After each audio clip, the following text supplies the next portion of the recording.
السلام علیکم ورحمۃ اللہ وبرکاتہ۔ ناظرین، یہ الشفا ہومیوپیتھک سینٹر 111۔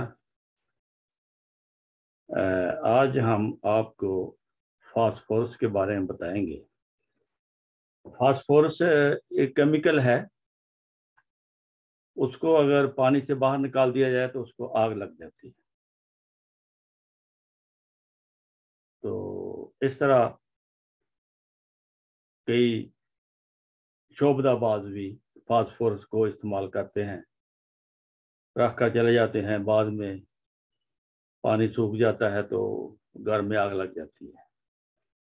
اس طرح فاسفورس کی ہومیوپیتھک دوائی بنائی ہوئی ہے، یہ بہت ہی کام آنے والی دوائی ہے۔ یہ دوائی ایسے مریضوں کو دی جاتی ہے جو کمزور جسم، دبلا پتلا، لمبا ترنگا، چھاتی کمزور اور چھوٹی گٹی ہوئی اور خوبصورت بال، ملائم بال، اور طبیعت کمزور، نہایت کمزور، جیسے تپدے کا مریض ہوتا ہے، یہ سمجھ لیں کہ کمزوری اس میں آ جاتی ہے۔ ایسے مریض کو بھوک بہت لگتی ہے، بار بار کھاتا ہے، اگر نہ کھائے تو اس کو کمزوری پیدا ہو جاتی ہے۔ ایسی حالت میں ایسے مریض کو یہ بھی ہوگا کہ اس میں جلن ہوگی، ہاتھ پاؤں میں جلن ہوگی، ہاتھوں سے شروع ہوگی، منہ کی طرف آئے گی، پھر منہ میں جلن ہوگی، مقد میں جلن ہوگی، جلن ہی جلن اس میں پائی جاتی ہے۔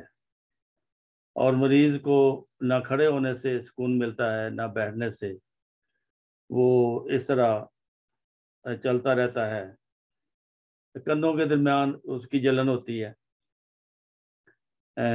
بہرحال سلفر میں بھی جلن پائی جاتی ہے، لیکن وہ ہاتھ پاؤں اور سر میں جلن ہوتی ہے۔ لیکن اس میں ہاتھوں کے علاوہ منہ میں بھی جلن اور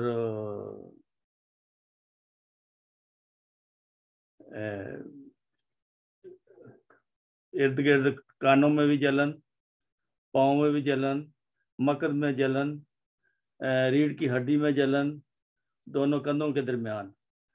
تو اس طرح جلن چہرے کی طرف، چھاتی میں جلن، اور پھر ایسی نمایاں ہوتی ہے کہ پھیپھڑوں کی اس میں بھی تکلیف ہو جاتی ہے، کھانسی ہوتی ہے، اور ایسی کھانسی جو رات کو زیادہ ہوتی ہے، اور ایسی کھانسی جو بائیں طرف لیٹنے سے افاقہ ہوتا ہے۔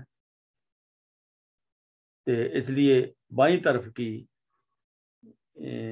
کے پھیپھڑے میں اگر کوئی ہے خرابی تو یہ فاسفورس ٹھیک کر دیتی ہے۔ آواز بیٹھ جاتی ہے، شام کو عموماً کھانسی خشک ہوتی ہے، بلغم نہیں ہوتا، مقد، اور بعض دفعہ مریض خون تھوکتا ہے۔ عورتوں میں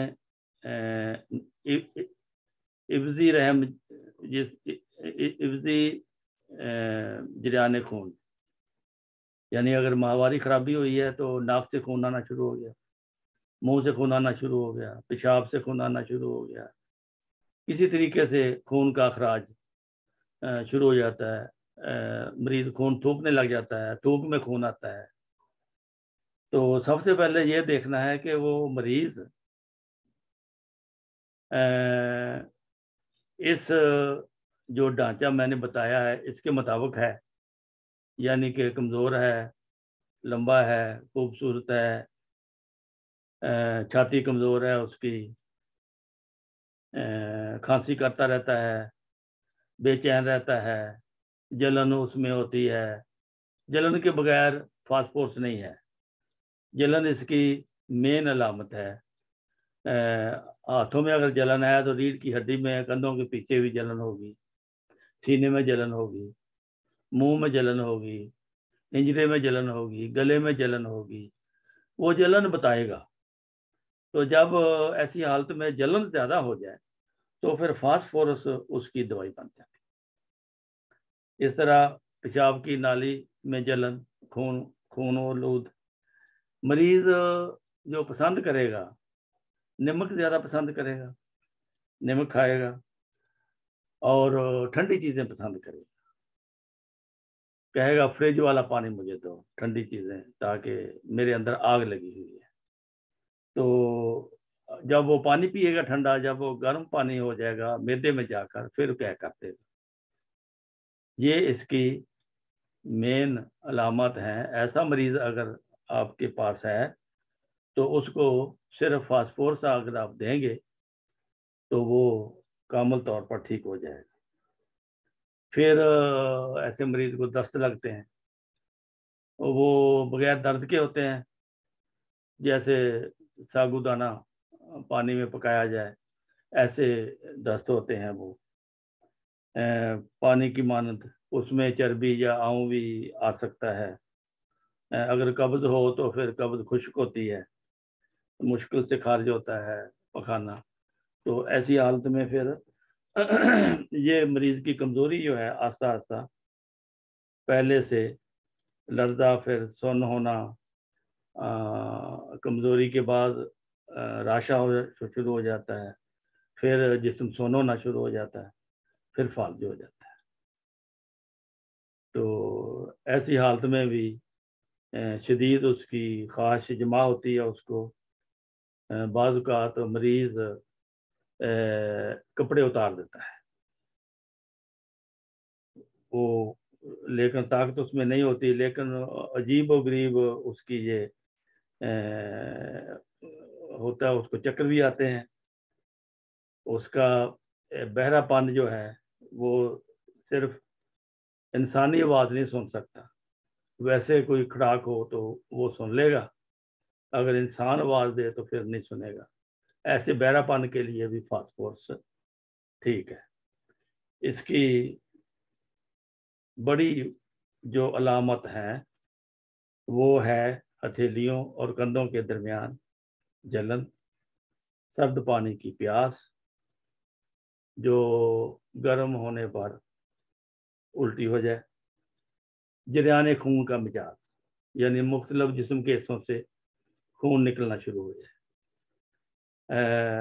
اگر خون پتلا ہو جاتا ہے اس میں، اور جریان خون بہت آسانی سے ہو جاتا ہے، پھر جلدی بند نہیں ہوتا، تو ایسی صورت میں پھر آپ نے فاسفورس استعمال کرنی ہے۔ فاسفورس دوائی کے بہت فوائد ہیں، اس لیے آپ ان کو کوشش کریں کہ ضرورت مندوں تک یہ آواز پہنچ جائے تاکہ ان کا بھی بھلا ہو۔